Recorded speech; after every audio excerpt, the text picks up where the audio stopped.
साहब, आपको पता है कि ये जो हथकंडे इस्तेमाल किए जा रहे हैं और जमहूरियत पे ख़ुद के हमले किए जा रहे हैं, इससे जमहूरियत जो है वो पाकिस्तान में कमज़ोर हो रही है। आपको पता है कि पहले जब इलेक्शन से पहले पाकिस्तान तहरीक इंसाफ का निशान छीन लिया गया, हमारी पार्टी को बैन कर दिया गया, हमारे जो लीडरान थे सीनियर लीडरान को डरा के धमका के उनके ख़िलाफ़ जुल्म जबर करके उनसे पार्टी जो वफ़ादारियाँ तब्दील कराई गई।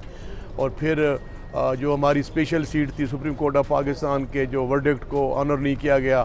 ये तो सारी चीज़ें आपके सामने हैं। जो फस्तायत, जो जुल्म, जो जबर जो हुआ है वो तो किसी को ढका छुपा नहीं है। अब ये हालिया शेख आपने जो पर्टिकुलरली मेरे लीडर ऑफ द अपोजिशन को डिस्क्वालीफाई किया गया है, मेरे पार्लियामेंट लीडर साहबा को और सेनेट में leader of the opposition senator Shibli Faraz साहब को, और इसी तरह पंजाब में हमारे कोई MPs 3 को किया गया है, 6 हमारे MNAs हैं और 2 सेनेटर्स हैं, उनको किया गया। और साथ साथ जो भोंडे अंदाज में शेख साहब का जो फैसला सुनाया गया है सारे पासे आदन साई वट्टा मलिंदे हल्दी क्यों है जी, तो इसका कोई हाल तो मेरे ख्याल में है नहीं। तो भाईजान आप मेहरबानी फरमाए, आप जो है ये पार्लियामेंट को बंद कर दें, इसको ताले लगा दें। ताले तो स्पीकर साहब ने लगा दिए हैं जी, हम पुरअमन एहतजाज के लिए जाते हैं, उन्होंने ताले लगा दिए। तो आप मेहरबानी करें ताले लगा दें, हमें धक्का मार के बाहर निकाल दें।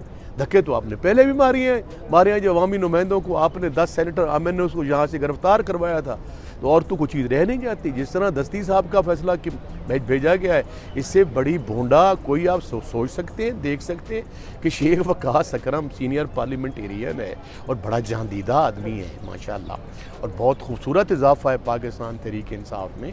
हम पुराने कुलीग हैं, मैं उनकी कैपेबिलिटी सलाहियतों से बखूबी आगाह हूँ।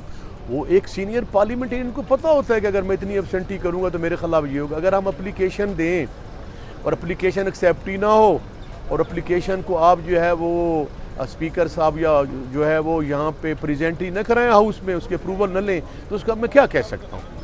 देखे ना, जैसे मैंने पूरी तमीद बांधी है, हमने निशान छीन लिया, हमने मारा, हमारे हर किस्म का मैंडेट छीन लिया। आप सुप्रीम कोर्ट का कहना नहीं मान रहे, उसका हुक्म नहीं मान रहे, तो फिर ये जो बातें जो हैं तो मैं क्या कह सकता हूँ। इस पर अफसोस ही किया जा सकता है, मजम्मत की जा सकती है। और दरअसल ये कोई जमहूरियत की, ये कोई आइन की, ये जो हमारे असलाफ ने जो बड़ी कुर्बानियाँ दी हैं जमहूरियत के लिए, पाकिस्तान कितनी जमहूरियत रही है जी, थोड़ी सी जमहूरियत रही है इसके लिए जो उन्होंने कुर्बानियाँ दी हैं जो, तो वो भी अगर एक एक करके ये कुर्बानियाँ जो हैं वो ज़ाया होती रहेंगी, तो मैं समझता हूँ कि पाकिस्तान के अवाम को जो एक बड़े मुक़द्दस दिन है ये अगस्त के, पाकिस्तान मार्द वजूद में आया, इन दिनों में इस किस्म की कार्रवाइयाँ मैं समझता हूँ कि ये इससे हमारे सर सुबह शर्म से झुक जाती हैं। ये जो जिस शर्म से झुक उनके जाते हैं जो ज़्यादती कर रहे हैं जी, तो हम जो है वो परेशान इसलिए होते हैं, लेकिन फिर भी इंशाल्लाह हम मुकाबला करते रहेंगे। Thank you sir. ये बताइएगा कि आप सीनियर पार्लियामेंटेरियन हैं, कई दफ़ा मुंतखब भी हो चुके हैं सर, जिस तरीके से आपको गुज़िश्ता दिनों असम्बली में बंद कर दिया गया, इस दफ़ा पहले भी इस तरह हुआ है सर? जाम साहब, आपने बड़ा अच्छा सवाल किया है। ये जो मिसालें कायम की जा रही हैं, इसकी मैं समझता हूँ कि पाकिस्तान की तारीख़ में और जमहूरियत की तारीख़ में इस भूंडे अंदाज की कोई मिसाल नहीं मिलती। कि आपको पता है इससे पहले जो है वो ये सियासी तौर पे जो ये पार्लियामेंट होती है, ये सियासी काबा होता है किसी भी जमहूरियत में, तो इसमें यहाँ घुस के उन्होंने हमारे 10 MNAs को गिरफ़्तार किया भोंडे अंदाज में, उनको जो है वो मेल हैंडेड किया गया और उनकी ज़हनी और जिस्मानी तौर पे टॉर्चर किया गया।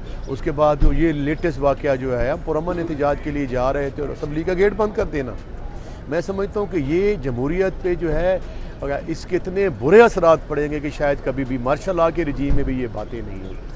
तो मैं समझता हूँ कि ये इंतहाई काबिल मज़म्मत भी है, काबिल अफसोस भी है, और इनको अकल के नाखल लेने चाहिए कि क्या है जी, हम जमहूरी लोग हैं, सियासी लोग हैं, आइन के मुताबिक जद्दोजहद कर रहे हैं। आप हमारे भाई बेटे खड़े हैं, हम आपसे सवाल कर रहे हैं, हम आपको जवाब दे रहे हैं। मेरे हाथ में कोई कलाशनकोफ है या मैंने कोई खुद को जैकेट पहनी हुई है या मैं किसी को कोई क्या करना चाह रहा हूँ, किसी किस्म की कोई बात नहीं करना चाह रहा।